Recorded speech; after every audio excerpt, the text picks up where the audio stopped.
I'm Will Thompson. I'm here with Connor Alexander. He is a Cherokee Nation citizen and creator of Coyote Crow, which is an indigenous-led role-playing game. And he's here to talk to you guys about that. So good over to you, Connor. Thanks, Will. Hello, everyone. My name is Connor Alexander. Like Will said, I'm a citizen of the Cherokee Nation. I'm out here in Seattle. I wish I could have been out there for this event. Sounds like it's been a good one so far, and couldn't quite make it out there though. It was a hell of a long trip, and man, airline prices are insane right now. Yeah, so I wanted to talk today about Coyote Crow Games and our main product that we've got right now, Coyote Crow, the role-playing game.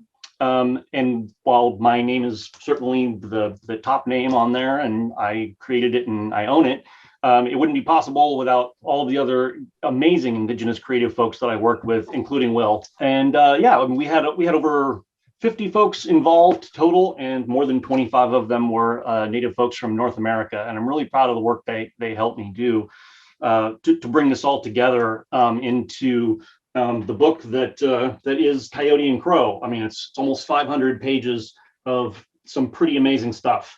And I think there's some copies for sale there. I think Will sent me a photo to show me that there's some copies. They had one up the shop, yeah. Yeah, fantastic. But yeah, so I kind of wanted to tell you about how I got to where we are now, because I think it's a really interesting journey, and I think there's some interesting talking points along the way that I think you'll all find fascinating. So I started gaming when I was a kid, and for me, my gaming life and my identity as an indigenous person were two very partitioned things. They were very separate things for me. I didn't really think of them together ever. And in around 2014, I started working at a game shop, and that led me to working eventually for a game distributor. And that distributor allowed me to work with a number of game publishers and see a side of the industry I'd never seen. And this is a company that deals with both tabletop board games, but also role-playing games. And they sell everywhere from, your local hobby shop all the way up to like Walmart and Target. So I was able to see a broad cross-section of the industry. And that was where I first started to notice not just the poor representation of indigenous people in the games themselves, but the lack of representation behind the scenes in the production of the games. And it began to get under my skin pretty quickly, especially when I would see really poor representation in these games put out by people I knew, where I could actually talk to someone face to face and say, why didn't you, at the bare minimum, get a consultant for this game? Like I thought you were my friend, and you didn't even think to come to ask me, and you put out this, frankly, crappy piece of work. So yeah, so I began to think about how I might be able to contribute to this pattern or try and fix this pattern of indigenous representation in gaming. And I've always considered myself a creative person. I have a background in film and television. I've done some screenwriting. But I had not really done a whole lot of game development, despite being thoroughly immersed in the board game industry for decades as a player, and then eventually working on the back end. And what really kind of put me over the edge was actually a video game trailer. There was a video game that came out in 2018 called Greedfall, and it had really horrific representation in it. It was this sort of steampunk story about these people living on an island who are facing a plague, and they sail over to this savage land to find a cure. They find these mystical people who might have the cure, and they are all magical and spiritual, and they've got to basically raid these people for the cure. And it got me viscerally angry.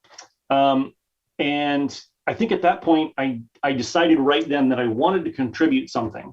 And as much as I loved tabletop role-playing games, I realized that it was a big undertaking to create a game that didn't have colonialism somewhere in its elements.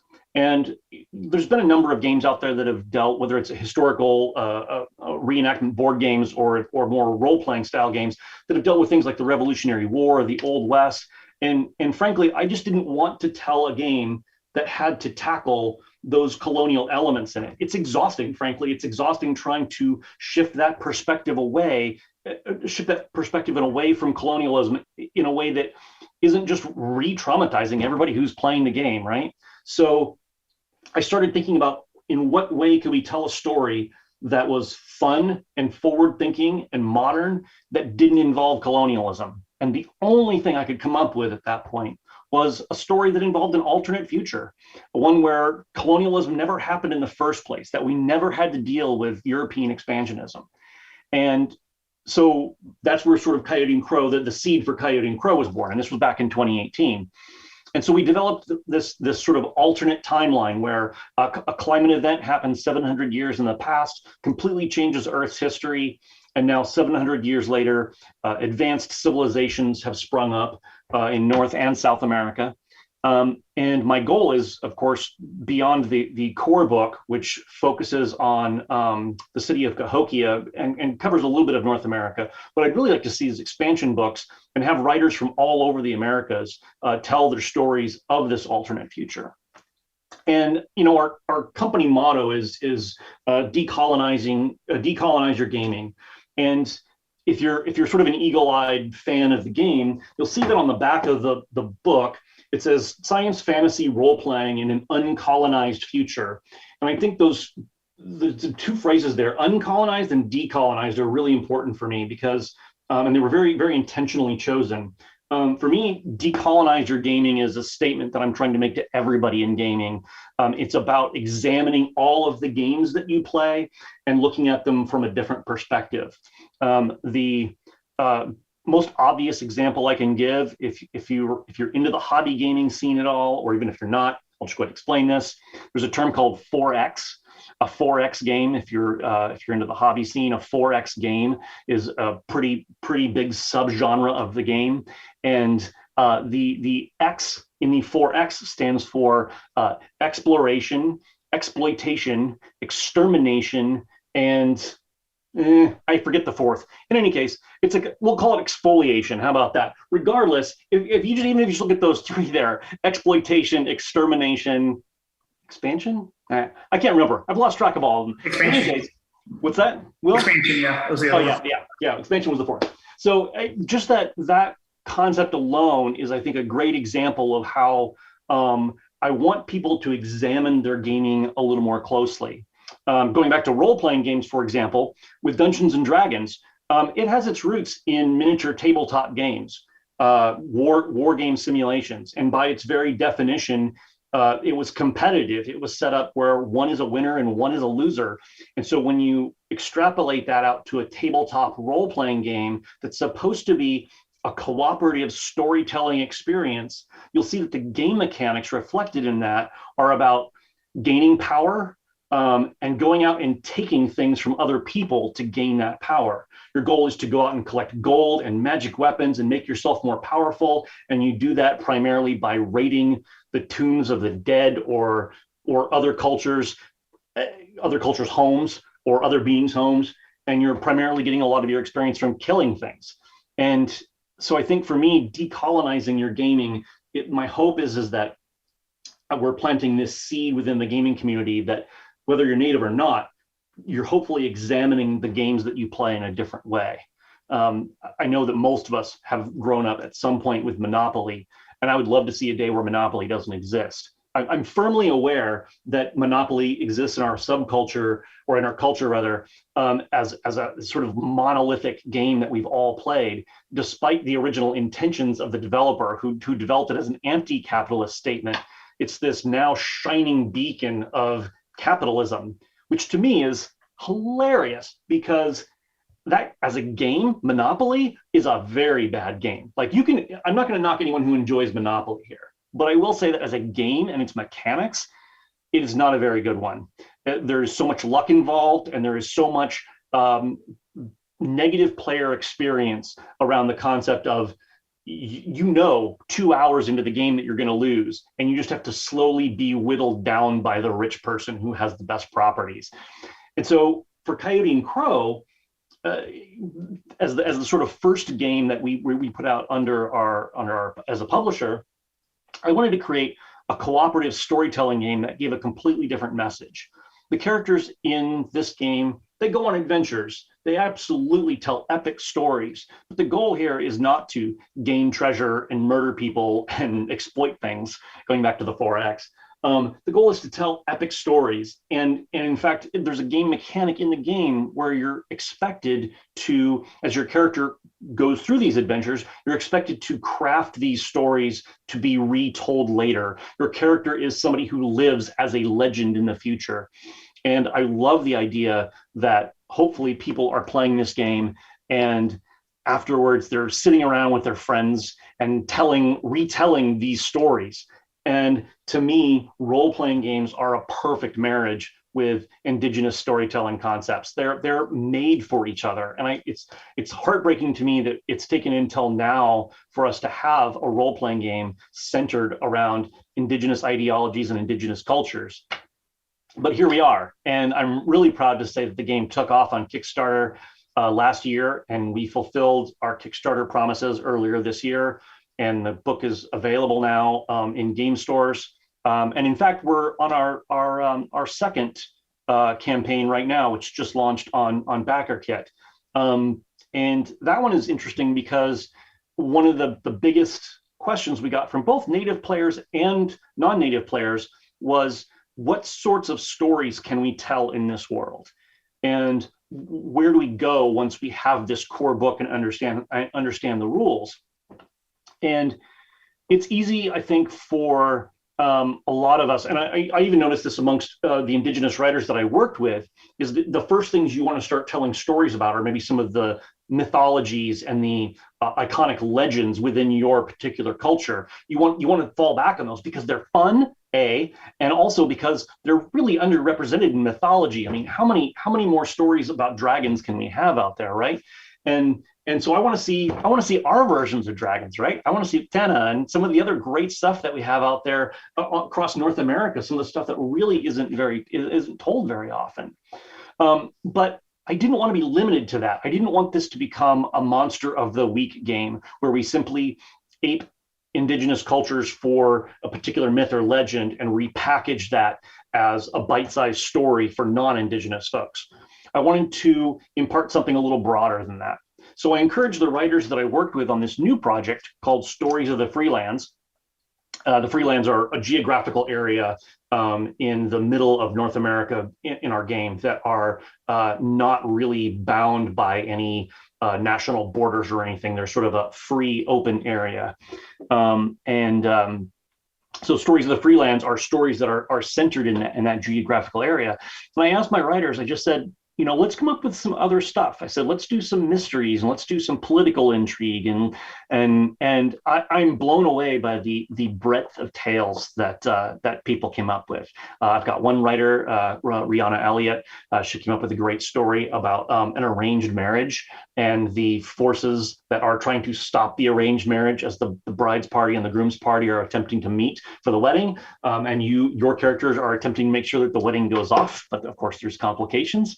And we have another one that's about comedians working in a hospital, and one of the comedians goes missing, and he's got to be found before a big performance. And so there's a lot of little touches in the game that, as proud as I am of the world that I created, I'm just as proud of my writers who came along and brought their own perspectives, their own cultures in, and just completely different ideas that made the world feel more real. When I look now on the Coyote and Crow core rulebook, I feel like this is a very real world to me, and it feels lived in. One of the things I'm most proud about is Chef Nico Albert came in and she wrote our whole section on food. She's there this weekend at the event. And I think she might be actually making some of the recipes that we invented for the game. So they're recipes that exist within the world of Coyote and Crow. And so I hope you get to try those because they're really fun. But she rewrote the entire section on food. And I had some ideas about how uncolonized food might work. But she came back and just really kind of put some put some touches on it that made it feel much more lived in, including an example of what a decolonized or uncolonized restaurant might look like, including its menu and how that restaurant would operate, and how it would operate completely different under the world of Coyote and Crow as compared to a more colonized or capitalist system. And that's actually one of my favorite parts in the book is the fictional menu. I love that menu. But yeah, so I think there was a lot to be told there in that core rule book. But I think going back to what the back of the rule book says regarding an uncolonized future, I think the difference there between uncolonized and decolonized on our slogan is that decolonized for me is a statement outward to non-natives. That's for non-natives. And I want them to examine the world around them a little more closely. I think it's the bare minimum we can ask of our gaming community. Uncolonized is more of a statement for my fellow natives out there. And uncolonized to me is an invitation in to imagine a different world. I want us to be able to take a break from some of the BS that we have to deal with all the time, whether it's water rights issues or missing and murdered Indigenous women, or some of the weight that is continually put upon us.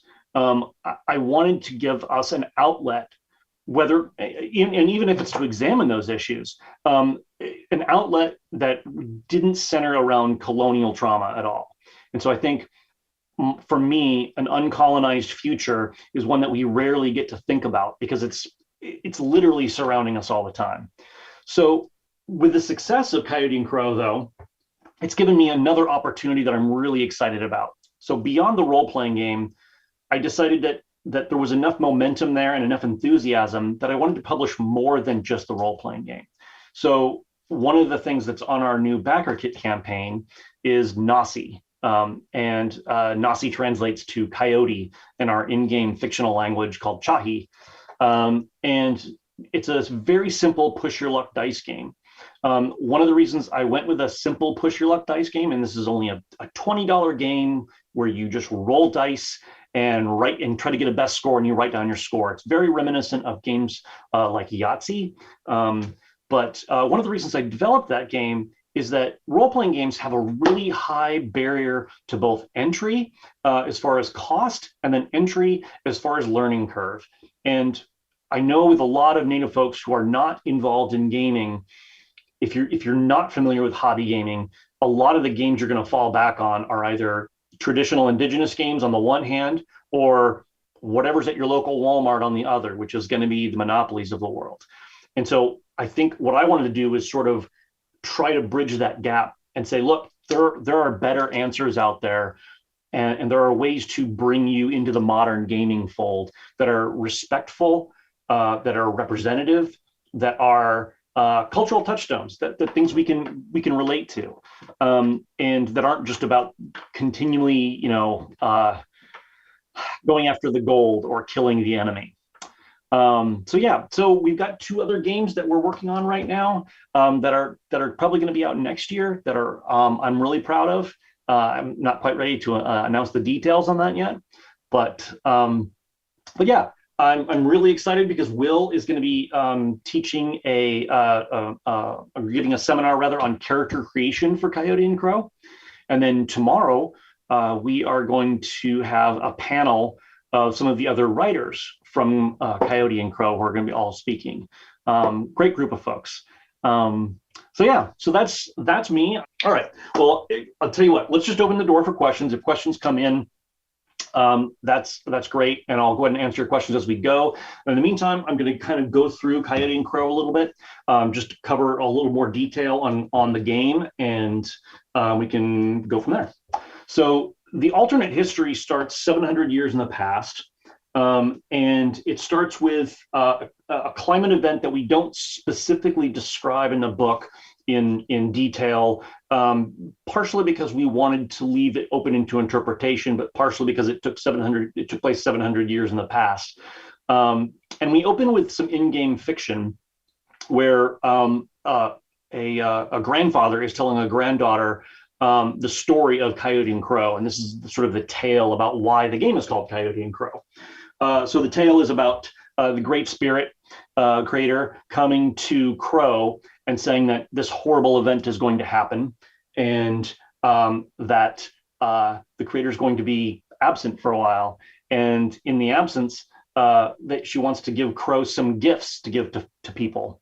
And so she gives Crow this selection of seeds that she wants Crow to spread out amongst the people. And she leaves, leaving this beautiful purple trail across the sky.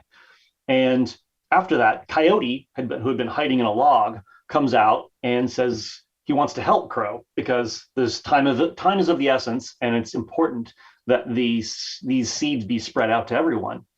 So Crow breaks out all the seeds on the branch and looks at them all and separates them into piles and creates little packages for everyone, and then splits those packages up and gives them all to half of them to Coyote, and Crow takes off with the other half.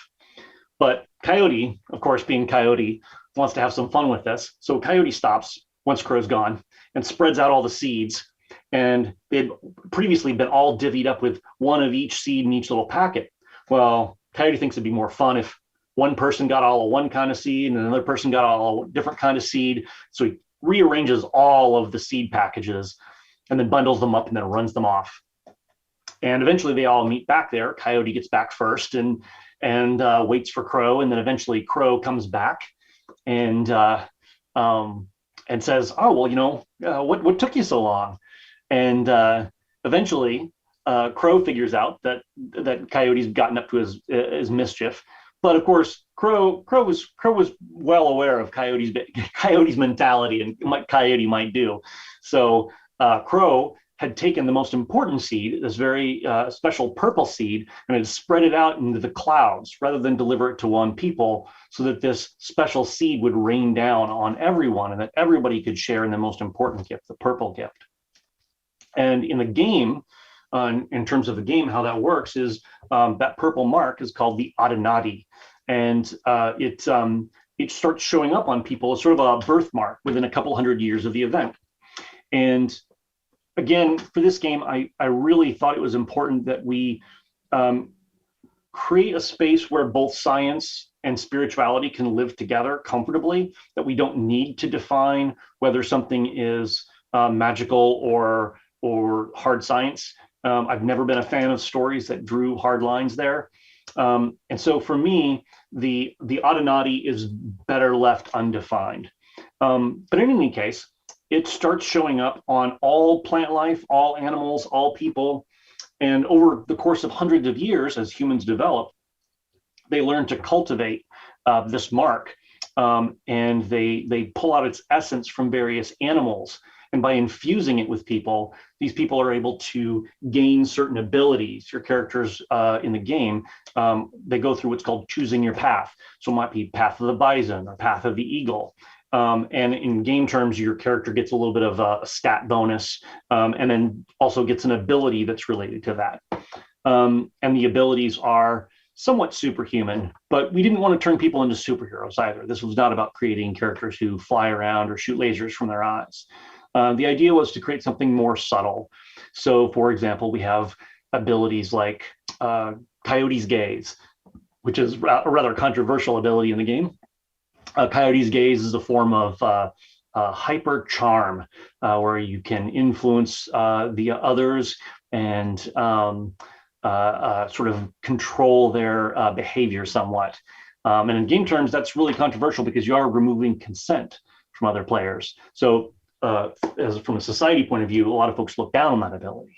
We got a question. I have to look back to second campaign and I've gotten to play it. It's wonderful. Oh, thank you so much. Thank you. Appreciate that. So there's a number of abilities. I think we have, I want to say 27. I felt like I should know that off the top of my head, but I believe it's 27 different abilities to start with in the game and 15 different paths. So there's a lot of flexibility to create your character. The other thing I wanted to emphasize too is that this game is set in a near future in a way that a lot of folks who are non-native have called it utopian. And I really bristle at that description because I believe that the modern idea of a utopia is skewed so much by the world that we currently live in. Let me give you an example. In the game, we make it very clear that the people who live in Cahokia all have shelter, they all have education, they all have food, they all have healthcare. That is what people are calling out as utopian. And I don't think that's utopian. I think that's a base level for civilization. And I think that's where we should be starting the bar at. I don't think that's utopian. There's a lot of conflict in the game, whether it's between nations, whether it's between science and magic, people expressing their views on science and magic within the game, whether it's interpersonal conflicts, environmental conflicts. There's a lot of challenges in the game. But just because a character isn't continually starving or looking for housing does not mean that it's utopian. So the life in Cahokia for a lot of folks is at a starting level is a comfortable one, but that doesn't mean there aren't challenges. So your character starts out in this world, in the city of Cahokia, which we based on the real world city of Cahokia. And in the game, we decided that it had become sort of a metropolis, a hub over these hundreds of years where we're dealing with this climate disaster and the world is slowly healing.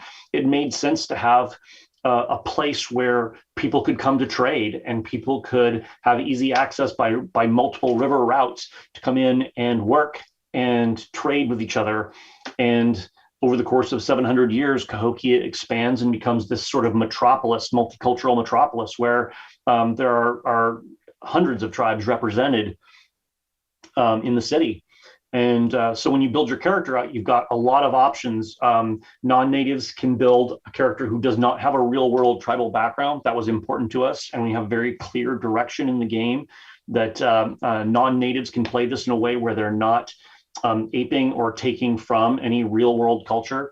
So anything that was even vaguely potentially sensitive, we fictionalized. We made sure to completely strip away any real world cultural elements from that. And at the same time, I want real world folks, real world natives, to be able to go back and write what they feel like they want to get out of Coyote Crow. They want to put their culture back into it. I think that's great. I think that's wonderful. But that's something that I think was really important for us really early on, was creating a rule set that didn't exclude natives, but included them in a way that was respectful and was not going to chafe native folks. And at the same time, I wanted native folks to immediately know when they read a particular entry, even if we'd fictionalized it or even if we'd taken it away, I wanted native folks to go, oh, I know what they're talking about right there. Oh, I totally get what they're referencing. And they didn't need to call it out. I get it. And that to me was one of my signifiers, one of my things that really kind of let me know that I was on the right track when I had some folks play test the game who were native, who were not part of the game, were not part of the development process, who played it and then came back and told me specifically that there were things in there that they caught. And then that's when I knew I was on the right track. So that was exciting. So when you get to this game, I feel like you're going to be in a bit of a shock when you first read this game, because it's not really comparable to any other property or game or system or world building out there that I can think of. Some folks have compared it to Wakanda. I still see Wakanda as a reaction to colonialism. So I certainly see that there are some comparisons there, but I don't see the one-to-one relationship. I've seen some folks compare it to Horizon Zero Dawn, the video game. And there are some concepts there that are mix and match this idea of a more green, lush world combined with science and technology. That's certainly true of both these games.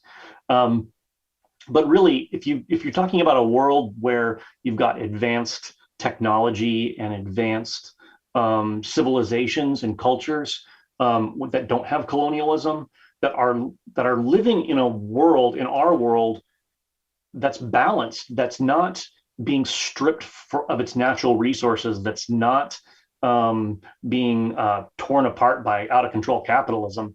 There's not a whole lot of comparisons. You look at most sort of near future science fiction work, and it's almost always dystopian. And I think that's just a reflection of our natural understanding of where we're all headed. And so I think when you first look at this, it's going to be hard for your brain to go, wait, what's this like? What exactly are they saying? And hopefully it forces you to re-examine some of your preconceived notions about our futures, and where they might go. But yeah, so the first section of the book, the first 100 pages or so, is all fiction, world building, setting up this alternate history, all of the fictional nations that we built up here. And then the second section gets into character creation. And one of the things I really love about the character creation section in this game is there are two things that are near and dear to my heart as far as storytelling goes. One is the gifts and burdens section. So when you're creating your character, you can voluntarily choose gifts and burdens. And these have a minimal aspect on gameplay as far as mechanical aspects. But what gifts and burdens do is they flesh out your character into real people. The example I love to use is having a sister. And a sister can be both a gift and a burden if you've got siblings. And having that sister, you can have a sister in the game and it doesn't have to be a gift or a burden. You can just write that into your background.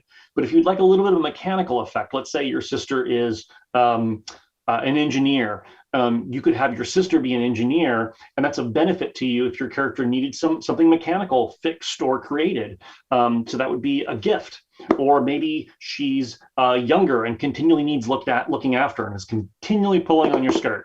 Well, then maybe she's a burden, or maybe she's both. Maybe she's a gift and a burden.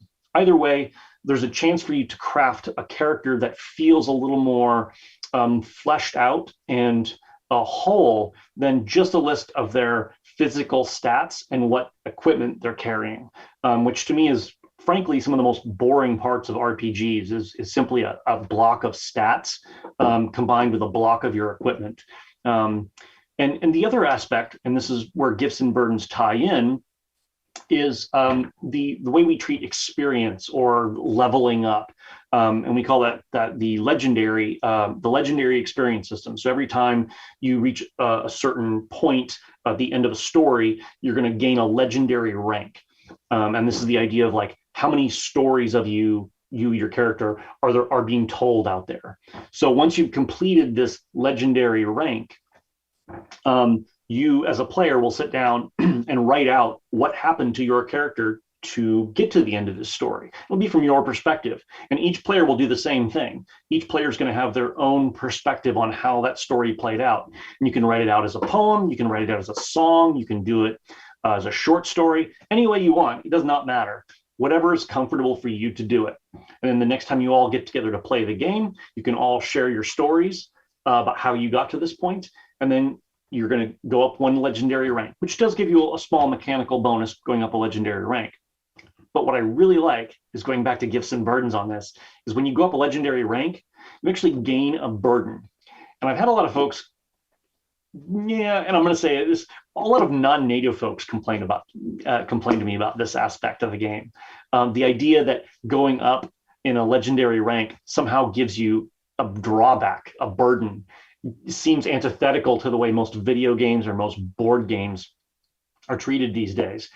But to me, it's at the heart of storytelling. It's at the heart of ramping up the stakes for your hero. When your hero defeats the bad guy at the end of the story, and whatever definition of defeating and bad guy you've got, well, then maybe you really upset their sister or their father, and maybe you just created a new enemy. Maybe you've created a new problem for yourself. Whatever that problem is your hero's journey isn't over. Most of the time for heroes, at the end of their journey, they're dealing with new burdens. Solving that crisis meant taking on some new challenge.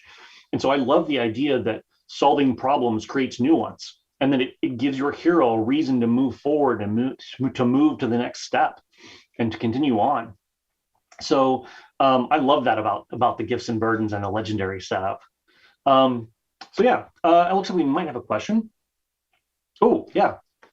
So we've got an online person, William, said, could you talk about the early stages of game design process? How did your prototypes evolve, and how did feedback from playtesters contribute to the final design? Yeah, that's a great question. So right away, I chose to do two things with my core design process. One was I wanted to choose a dice system that was my own. I did not want to use a D20 system or any of the other systems out there that are already existing, primarily because I felt like, and maybe this is a conceit, but I wanted us to have our own system. I didn't want to be aping off of a system that was already out there. So I wanted something fresh. And when it came to fresh stuff, one of my favorite dice is the D12. And the D12 to me is criminally underused and as one of my favorites. And so right away, I knew I wanted to use a D12 based system. That was a no-brainer for me. As far as the actual mechanics go, the development process started pretty early on, taking what I liked and what I didn't like from some other games. A great example of this is the storyteller system from Vampire the Masquerade.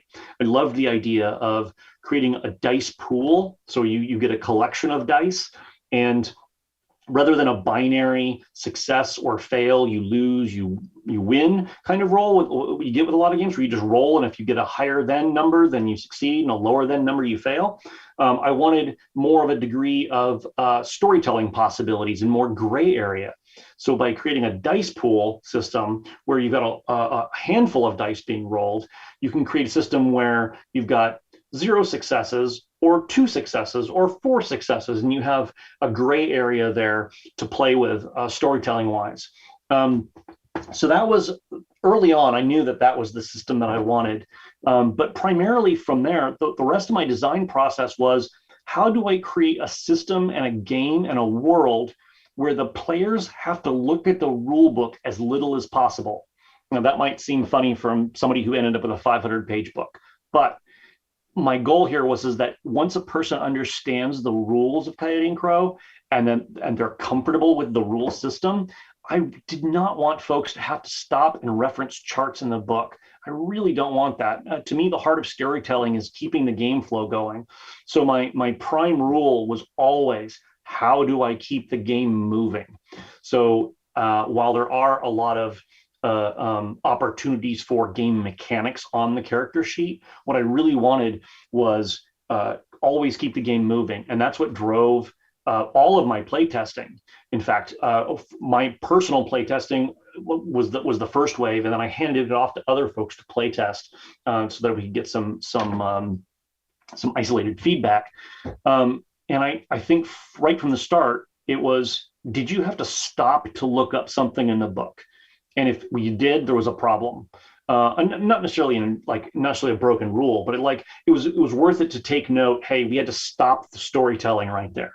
As a person who's done a lifetime worth of role-playing games, my games, some of my best games were the ones where, as a dungeon master or a storyteller, I was making things up on the fly.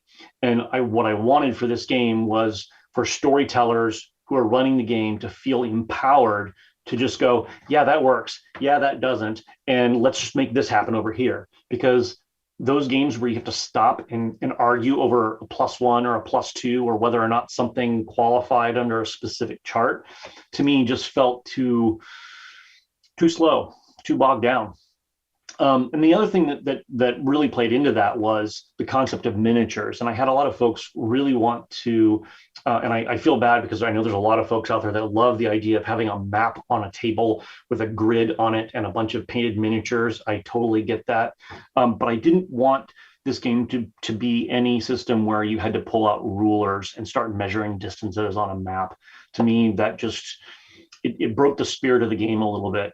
For me, it's about theater of the mind. So I wanted players to be able to simplify their combat in a way that allowed them for very basic understanding of, oh, I'm over here and that person's far away, or that person's near when I'm in a fight with them. So that was the early process. The secondary part of the development process was handing it off to two groups. One was just people who have experience in role-playing games and folks that would give me good feedback on mechanics and nothing to do with the world building. And then the second group were, I wanted to get all native players in there and just turn them loose and see what they would do with the system. And in both cases, I asked both groups, I just said, can you break this? Like, can you break it for me? Can find a way to make this unfun? Because once we eliminate all those possibilities, right, then you get back to the fun. We have a very popular Discord. We've got almost, I think, 2,000 people now on our Discord. And one of the things I've seen a few times in there is people talk about the concept of min-maxing. And if you're not a min-maxer, you don't know what that phrase is. It's the idea of creating a character, whether it's a video game or a tabletop game, where you're using the game mechanics to optimize a character mathematically, and you're trying to jack up a particular stat or system so that you can cause the most damage or whatever it is your goal for that min max is. And in a lot of cases, that means you're also minimizing certain other things to account for that. And one of the things that I loved on the Discord was that when you would get gamers in there who would talk about, oh, this or that is broken in Coyote and Crow, because you could totally jack up this if you spent all the points. I didn't even have to jump in there and say anything, because I would have multiple people come back and go, yeah, if you do that, you're going to leave yourself completely vulnerable to X, Y, and Z. And that's kind of what I wanted. I didn't want to create a game that you couldn't min-max on. I wanted to create a game where if you min-max, you're going to face some penalties. A perfect example of that was we started talking about stats in the game and what the cap would be. And we created a game where the normal human stat for something on any particular stat, let's say your strength is the easy one. A person could have a normal strength of up to 5. 5 would be, Arnold Schwarzenegger level strength, right? Well, with the Audinati and the powers and the abilities in the game, you could potentially get all the way up to a 7 with a starting character, and a 7 would be incredibly powerful. I mean, that would put you almost into superhero range.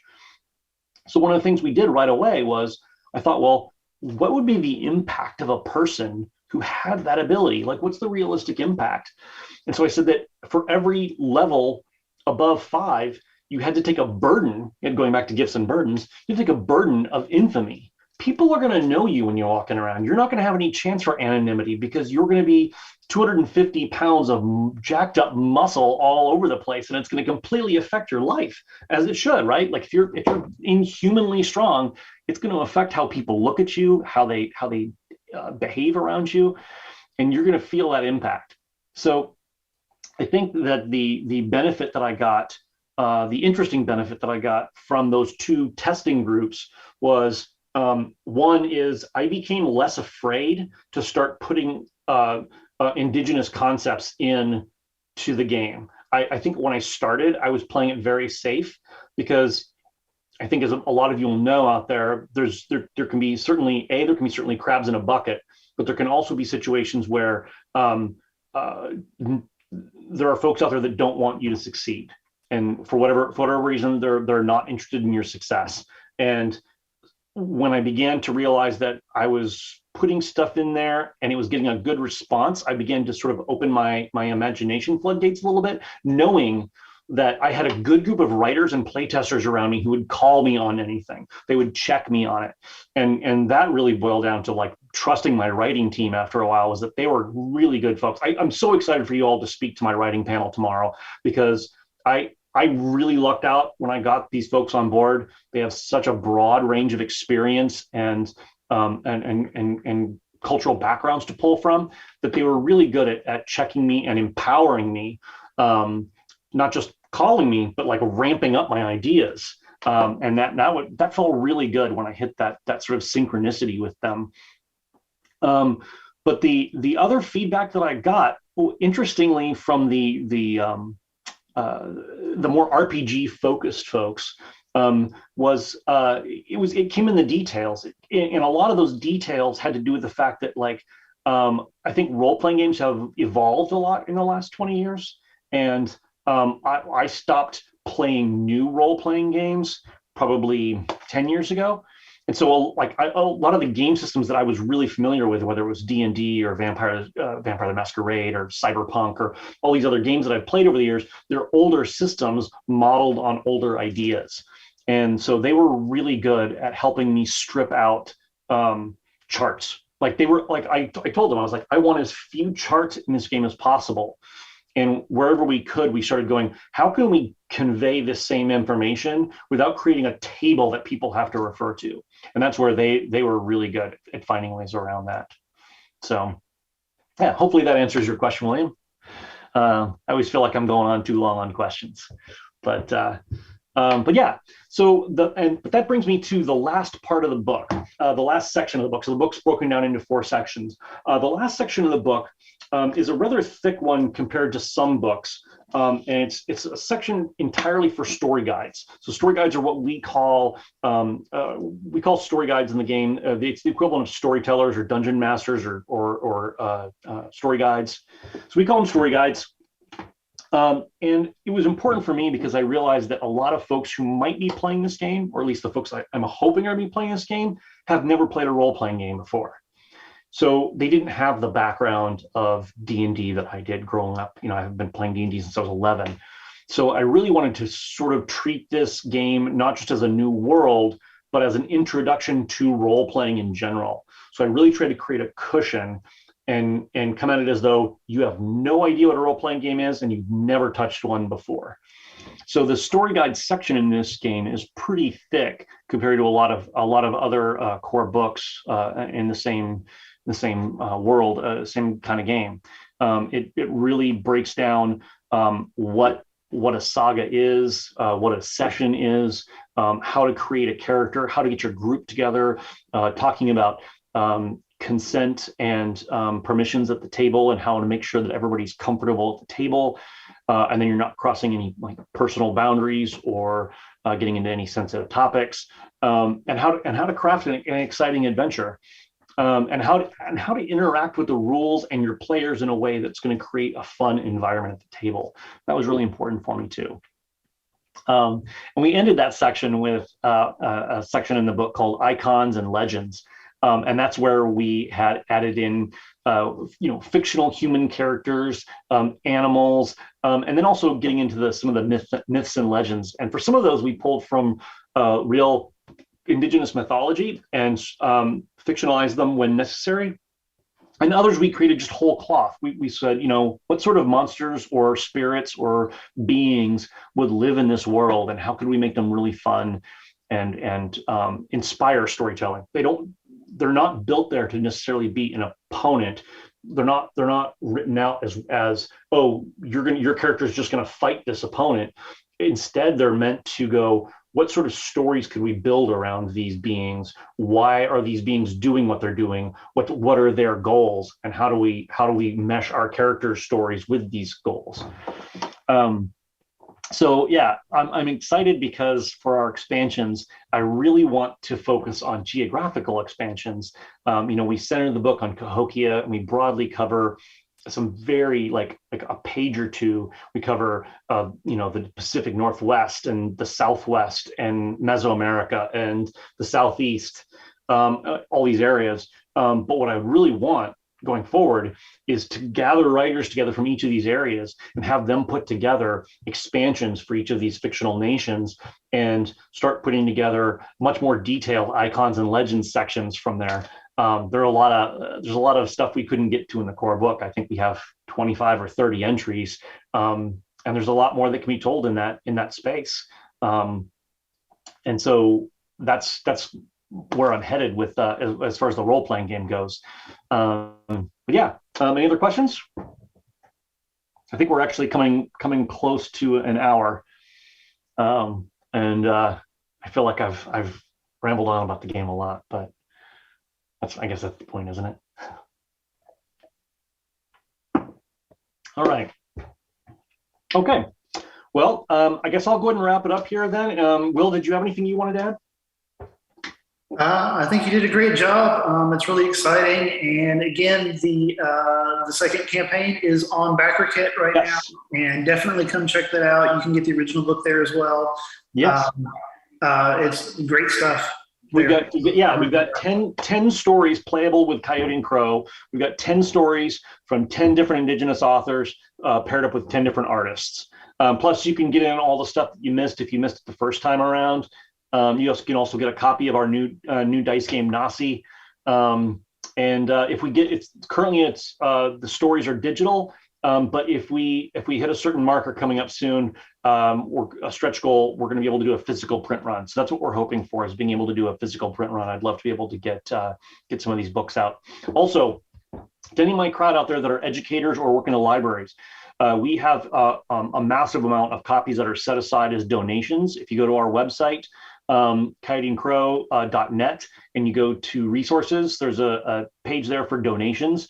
We are absolutely looking to send out folks donation copies to libraries, schools, community centers, especially tribal libraries and First Nations libraries.